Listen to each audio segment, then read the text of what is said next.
آدھی روٹی۔ امی مجھے پوری روٹی دیں، میں آدھی ہرگز نہیں لوں گا۔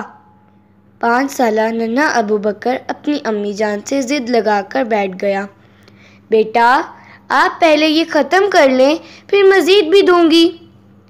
نہیں امی، تائی اماں اسامہ بھائی کو پوری روٹی دیتی ہیں اور آپ ہمیشہ مجھے آدھی روٹی دیتی ہیں۔ آج سے میں بھی پوری روٹی ہاتھ میں پکڑوں گا، نہیں تو کبھی کھانا نہیں کھاؤں گا۔ ابو بکر ناراض ہو کر دوسرے کمرے میں چلا گیا۔ بھوک اور غصے میں اس کی آنکھوں سے آنسو بہنے لگے اور بستر پر لیٹتے ہی اسے نیند آ گئی۔ خواب میں ننھے ابو بکر نے دیکھا کہ وہ بہت سے بچوں کے درمیان کھڑا ہے۔ سارے بچے شدید بھوکے نظر آ رہے تھے۔ وہ سب کسی بڑی سی بلڈنگ کے باہر لگے کوڑے کے ڈھیر سے اپنے لیے کھانا تلاش کر رہے تھے۔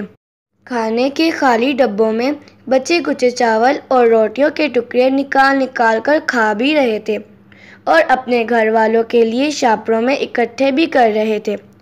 ابو بکر کو یہ دیکھ کر بہت دکھ ہوا۔ اس نے دیکھا کہ اس کی تائی اماں کا بیٹا اسامہ بلڈنگ کے اوپر کھڑا قہقہے لگا رہا تھا اور اس کے پاس روٹیوں کا ڈھیر لگا تھا۔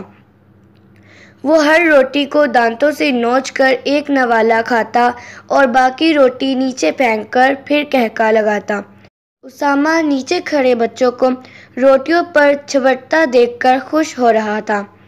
ننھا ابو بکر نیند میں لیٹا لیٹا پسینے میں ڈوب گیا۔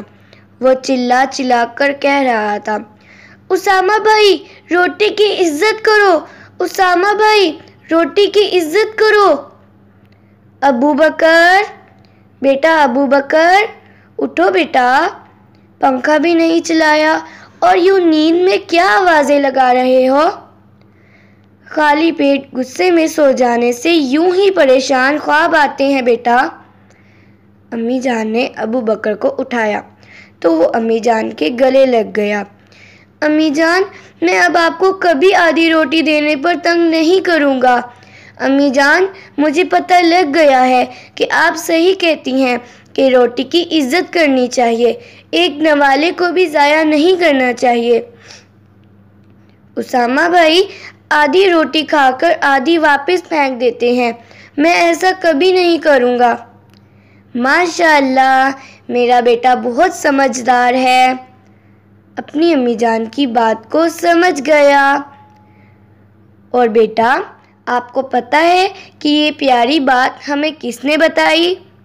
کس نے امی جان؟ ہمارے پیارے نبی خاتم النبیین حضرت محمد صلی اللہ علیہ وآلہ وسلم نے فرمایا ہے، اکرم الخبز، روٹی کی عزت کرو۔ اس لیے اس بات پر عمل کرنے پر میرے بیٹے کو دوہرا ثواب ملے گا انشاءاللہ۔ وہ کیسے امی جان؟ ایک امی جان کی بات ماننے پر اور دوسرا اپنے پیارے نبی صلی اللہ علیہ وآلہ وسلم کا حکم ماننے پر۔